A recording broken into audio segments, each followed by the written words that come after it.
আসসালামু আলাইকুম।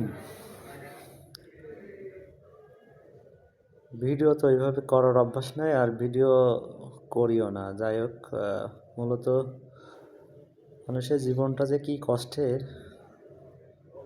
এই সেলস জগতে আসার পরে বুঝতে পারছি। সারাদিন সকাল 8টার সময় বের হয়েছি, আর এই রাত 8টার সময় রুমে আসলাম।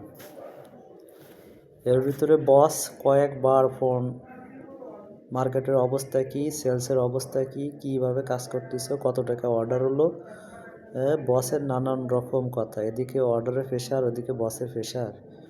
এভাবে যে একটা মানুষ সেলস জগতে যে কাজ করে, তাদের যে কি কষ্ট তারা একবারও বোঝে না। দোকানদারকে ম্যানেজ করা, দোকানদারের কাছ থেকে অর্ডার নেওয়া, তারপরে বসেদের ঝাড়ি। সারাদিন গোসল করতে পারি নাই। এখন রাত 8টা বাজে, দুপুরে গোসল করতে পারি নাই। দুপুরে খাওয়া দাওয়া ঠিক মতন হয় নাই। রুমে আসলাম, এখন গোসল করব, খাওয়া দাওয়া করবো, আল্লাহ পাক জানে। আবার সকালে ভোরে উঠতে হবে। মার্কেট জগতে না আসলে বুঝতাম না যে মার্কেট জগৎটা যে এত কষ্টের, এত ধৈর্যের। যাই হোক, ধৈর্য ধরে আসি, বাদ বাকি আল্লাহ পাকের ইচ্ছা কতদিন করতে পারি।